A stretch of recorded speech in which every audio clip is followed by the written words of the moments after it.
Welcome sa Tagalog Horoscope, ang iyong gabay sa pang-araw-araw na buhay.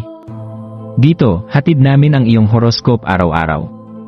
Alamin kung ano ang naghihintay para sa iyo sa pag-ibig, trabaho, kalusugan, at swerte.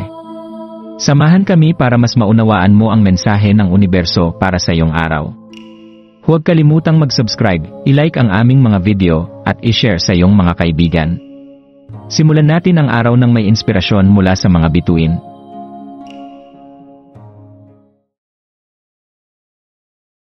Narito ang iyong pang-araw-araw na horoscope para sa Aries ngayong Enero 21, 2025,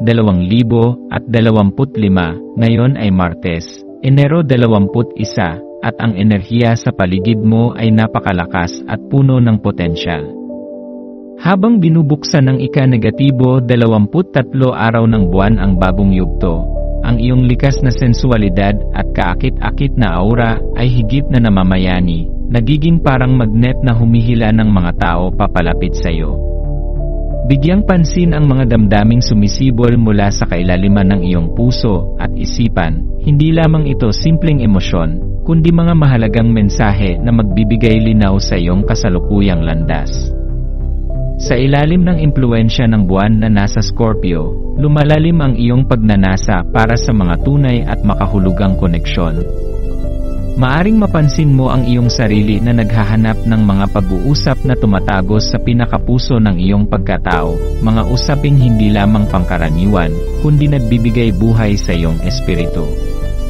Sa pagkakataong ito, hayaang ang gabay ng mga bituin ay magdala sa iyo sa mga makabuluhang karanasan at mga tao na tunay na makakapagbigay halaga sa iyong pagiging ikaw. Isipin na ang bawat koneksyon, gaano man ito kasimple, ay may dalang aral na magagamit mo sa hinaharap. Habang nilalakbay mo ang landas ng pagkonekta sa iba, pagnilayan mo rin ang mga damdaming tila nagpapahiwatig ng kawalang lakas o takot. Ito ba'y mga alaala ng nakaraan o mga pagdududa sa sarili na humahadlang sa iyong pag-usad? Kilalanin ang impluensya ng mga kaisipang ito sa iyong mga desisyon at huwag hayaang sirain nito ang iyong tiwala sa sarili. Ang araw na ito ay isang paanyaya upang gawing inspirasyon ang anumang pag-aalinlangan at palitan ito ng lakas para sa iyong personal na paglalakbay. Tandaan, nasa iyong mga kamay ang kapangyarihang baguhin ang takbo ng iyong buhay. Samantalahin ang mga pagkakataon na magdala ng kasiyahan at pagkakakilanlan sa iyong sarili.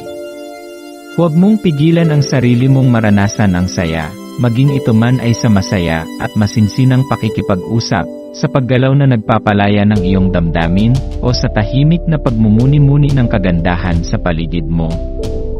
Ang araw na ito ay nag-aanyaya sa iyo na yakapin ang bawat sandali, tanggapin ang init at lalim ng koneksyon, at hayaang magbigay liwanag ito sa iyong landas patungo sa mas maliwanag na kinabukasan.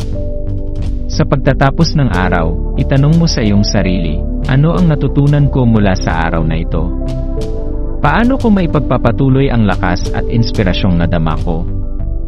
Sa ganitong paraan, ang araw na ito ay magiging pundasyon ng isang mas matibay na bersyon ng iyong sarili. Yakapin ang lahat ng iyong naranasan at pahalagahan ang bawat damdaming dumaan sa iyong puso. Ang iyong lakas ay nasa kakayahan mong magbago at humugot ng inspirasyon mula sa iyong sariling damdamin, at ito ang magdadala sa iyo ng mas maliwanag, mas makulay, at mas masayang bukas.